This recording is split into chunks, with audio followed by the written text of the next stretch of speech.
Yo, Joe. Talking comics, here's your host. It's A Real American Brian.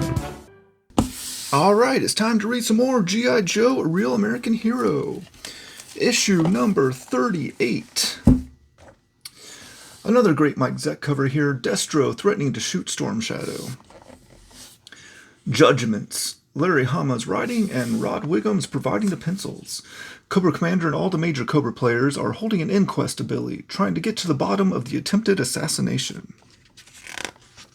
Destro pleading the case for Billy, telling everyone there had to be someone behind a boy who attempted to murder his father. He goes down the line of potential suspects that could be pulling Billy's strings. Major Blood is getting pretty concerned. At Fort Wadsworth, Ripcord is still whining about Candy when Stalker interrupts and tells them they have a mission. They are headed back to Sierra Gordo to rescue a captive, and it is Dr. Adele Burkhart from issue 1. Destro still pleading that Billy cannot be held responsible as he was being programmed. Zartan offers the idea of putting him into the brainwave scanner and looking at Billy's memories. This is the first mention of the brainwave scanner since issue 10. Baroness mentions how painful the scanner can be, and finally Cobra Commander comes to his decision and sends Billy off to be put into Dr. Venom's brainwave scanner.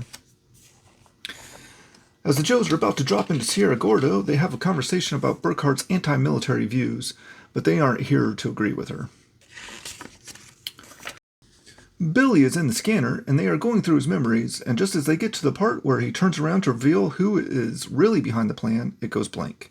Billy is hiding that memory by thinking about his father planning the beginnings of Cobra.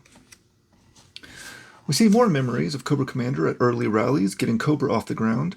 When Cobra Commander steps in and tells them to get him out of the scanner, that is classified information.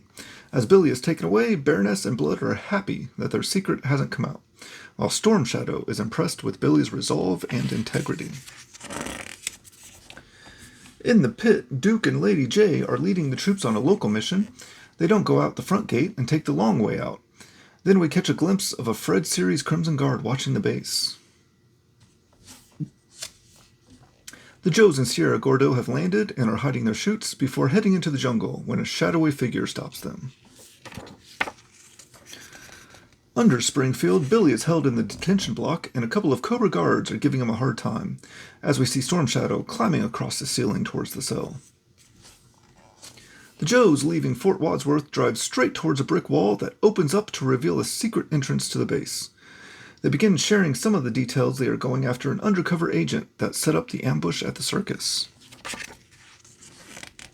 The Joes in Sierra Gordo are in a standoff with a stranger they have run into and think they have him outgunned until some Indians pop up out of the grass and even things up. Storm Shadow gets to Billy's cell and breaks him out.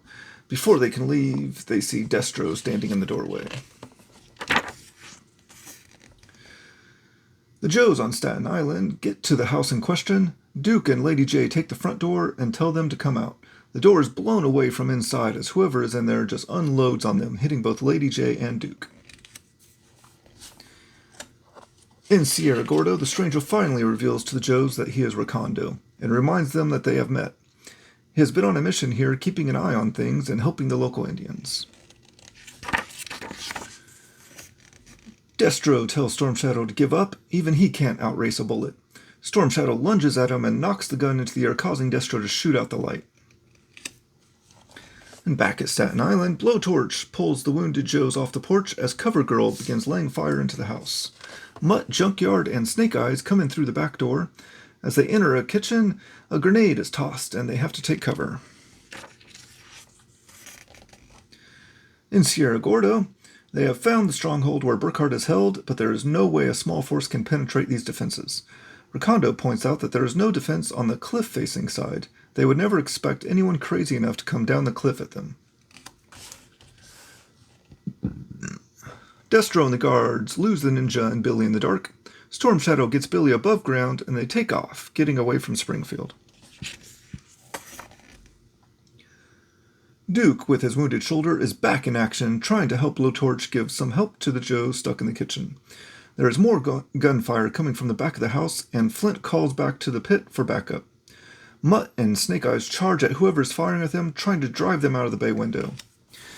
And that is exactly what happens as the Crimson twins on the Cobra ferret blow through the front of the house with a Crimson guard joining them.